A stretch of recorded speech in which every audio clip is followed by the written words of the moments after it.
नमस्कार दोस्तों, बहुत बहुत स्वागत है आपका फेवरेट चैनल एक सर्विसमैन इंडिया में। मैं हूं विकास दे, मोटिवेशनल स्पीकर। आज हम डिस्कस करेंगे एक बहुत ही इम्पॉर्टेंट बदलाव फैमिली पेंशन पे जो लेके आया है गवर्नमेंट ऑफ इंडिया ने। हाल ही में जारी हुआ DESW का जो नोटिफिकेशन है, चर्चा करेंगे जिस पर क्या कुछ चेंजेस हुआ है फैमिली पेंशन में, क्या असर होगा फैमिली पेंशन रेट में, ये सारी बातें हम डिस्कस करेंगे। क्या इफेक्ट होगा आपका क्या इफेक्ट होगा फैमिली पेंशन रेट में। सो फ्रेंड्स, देखते रहिए वीडियो को एंड तक। और मेन वीडियो में जाने से पहले आपसे रिक्वेस्ट है, अगर आपने इस चैनल को अभी तक सब्सक्राइब नहीं किया तो जरूर सब्सक्राइब करें, लाइक करें, शेयर करें, ताकि इन्फॉर्मेशन ज़्यादा से ज़्यादा लोगों तक पहुंच पाए। सो फ्रेंड्स, जैसे कि आप देख सकते हैं, ministry of defence, department of ex serviceman welfare एक नोटिफिकेशन जारी किया है 5 अक्टूबर 2020 को, जिसका सब्जेक्ट है revision of regulation relating to rate of family pension, normal rate and enhance rate of pension regulation for the army part 1 2008 in the line of amendment done in sub-rule 3 of Rule 54 of CCS Pension Rules 1972 by DOP and PW. So friends, जो main जो points है वो जो practical language में जो मैं बताना चाहता हूँ वो ये है कि देखिए, फैमिली पेंशन जो डिफेंस का होता है, नॉर्मली डिफेंस में दो तरह का फैमिली पेंशन मिलता है। एक है ऑर्डिनरी फैमिली पेंशन और दूसरा है स्पेशल फैमिली पेंशन। तो जैसे कि आप जानते होंगे कि स्पेशल फैमिली पेंशन तब मिलता है जब किसी फौजी का डेथ एट्रीब्यूटेबल टू और एग्रीवेटेड बाय मिलिट्री सर्विस, यानी कि फौज का सर्विस का दौरान हुआ है या फिर फौज का सर्विस का वजह से हुआ है।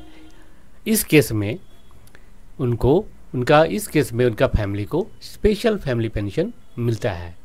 स्पेशल फैमिली पेंशन का जो रेट्स है वो वैरी करता है किस सिचुएशन में डेथ हुआ है और भी बहुत सारे कंडीशंस पर ऑर्डिनरी फैमिली पेंशन जो है वो इन सर्विस डेथ अगर नाइदर एट्रीब्यूटेबल नॉर एग्रीबिटेड, यानी कि फौज का सर्विस का वजह से भी नहीं हुआ और फौज का सर्विस का दौरान भी नहीं हुआ, कहीं छुट्टी पर आके डेथ हो गया होगा जिसका फौज का सर्विस से कोई लेन देन नहीं है, या फिर और किसी कारण किसी वजह से हुआ है, तो इस कंडीशन पे उस फौजी का जो फैमिली पेंशन जो मिलेगा उनका परिवार वालों को, वो होगा ऑर्डिनरी फैमिली पेंशन।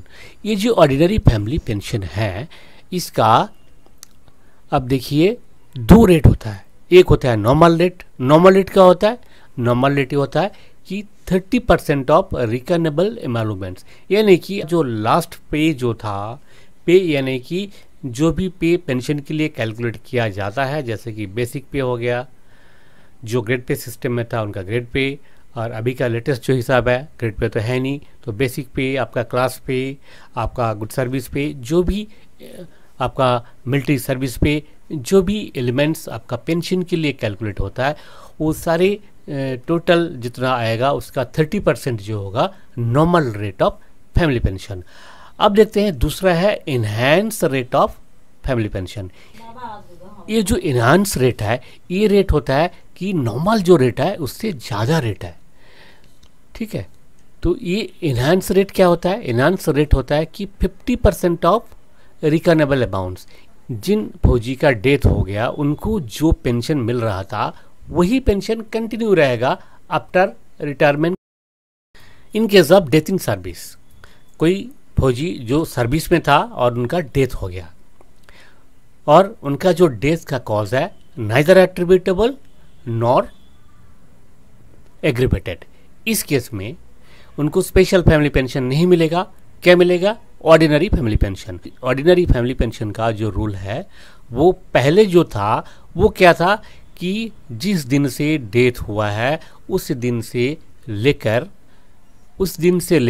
7 ईयर्स तक इनहैंस रेट मिलेगा। और इनहैंस रेट का जो रेट होता है वह है जितना इंडिविजुअल को पेंशन जितना ऑथोराइज था वही रेट एनहांस रेट है, यानी कि 50% ऑफ बेसिक पे।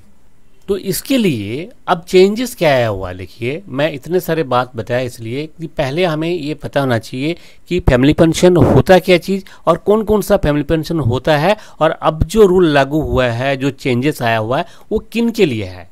अब देखिए अभी का जो इस लेटर में जो बताया गया जो चेंजेस है वो है एनहांस रेट जिनको मिलना चाहिए था। इसके लिए कंडीशन था पहले कि एनहांस रेट ऑफ पेंशन मिलने के लिए जो फौजी है जिनका डेथ हुआ है उनका सर्विस मिनिमम 7 ईयर्स होना जरूरी था। अगर 7 साल से कम सर्विस वाला किसी को डेथ हो जाता है और उनका death neither attributable not aggravated है तो उनको जो है ऑर्डिनरी फैमिली पेंशन जो ऑथोराइज है वह है नॉर्मल रेट। ये था, अब तक था। पर अब 1 अक्टूबर 2019 से जो चेंजेस गवर्नमेंट ऑफ इंडिया ने किया है वो है कि मिनिमम सर्विस का जो रिस्ट्रिक्शन था वो अभी हटा दिया गया, यानी कि 7 साल सर्विस कंपलसरी नहीं है। सर्विस अगर एक दिन भी है और बंदे का डेथ हो गया तो उनका फैमिली को enhance rate of family pension अब से मिलेगा। ये है in case of death in service. और अगर रिटायरमेंट का बाद का कोई है, मान लीजिए कोई एक सर्विसमैन है और उनका डेथ हो गया, तो उनका जो फैमिली है उनका फैमिली को भी enhance rate of family pension मिलता है। कैसे मिलता है, देखिए नॉर्मली ये एनहांस रेट 7 ईयर्स के लिए मिलता है। इसमें एक क्लॉज और है, अगर एक सर्विसमैन जिंदा रहता तो उनका एज 67 ईयर्स जब क्रॉस करेगा तब तक ही मिलेगा। उनका एज अगर 67 ईयर्स क्रॉस हो गया तो उनका फैमिली को enhance rate of family pension नहीं मिलेगा। यहाँ भी वही क्लॉज एप्लीकेबल है, वो जब सर्विस में थे उस समय उनका मिनिमम सर्विस 7 साल होना चाहिए था, जो अब तक का रूल है। पर अब वो रूल हटाया दिया गया।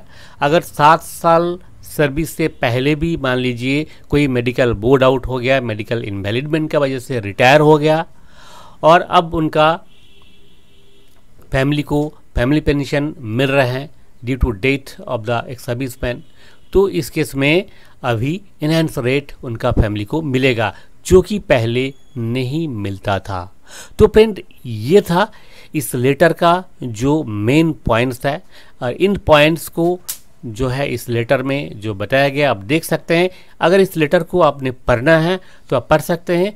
हमारा जो वेबसाइट है www.exservicemanindia.info, वहाँ जाकर, और इस लेटर का जो मेन बेसिस है वह है government of India, department of pension and pensioners welfare पिछले साल एक gadget of India notification publish किया था इसी एनहांस रेट का जो सर्विस लिमिट इसको हटाने के लिए, जो कि सिविल में पहले से ही लागू हो चुका था और अब आर्म फोर्सेस में ये चीज़ लागू हुआ। सो फ्रेंड्स ये था इस लेटर का जो मेन पॉइंट्स। अगर इस पर कोई क्वेरी है तो आप हमें कमेंट बॉक्स में कमेंट कर सकते हैं या फिर हमें मेल भी कर सकते हैं। हमारा मेल आईडी जैसे कि आप देख सकते हैं स्क्रीन पे, यहाँ इस एड्रेस में आप मेल कीजिए और मेल का लिंक दिया हुआ है डिस्क्रिप्शन बॉक्स में भी, या फिर हमें हमारा जो ब्लॉग एड्रेस है वहाँ पे भी जाके आप कमेंट कर सकते हैं। सो फ्रेंड्स ये था ये जो big changes of family pension का, ये हमें पता होना ज़रूरी है, क्योंकि जब जन्म लिया तो एक दिन तो इस धरती को छोड़ के जाना ही है। तो हमारा फैमिली को ये सब चीज़ अगर पता रहे, हमारा एब्सेंस में उनको दिक्कत ना हो, कि इस चीज़ के लिए नॉलेज रहना बहुत ही ज़रूरी है। सो फ्रेंड्स फिर मिलेंगे अगले वीडियो में किसी ऐसे ही इम्पॉर्टेंट जानकारी जो कि एक सर्विसमैन के लिए बहुत ही इम्पॉर्टेंट होगा।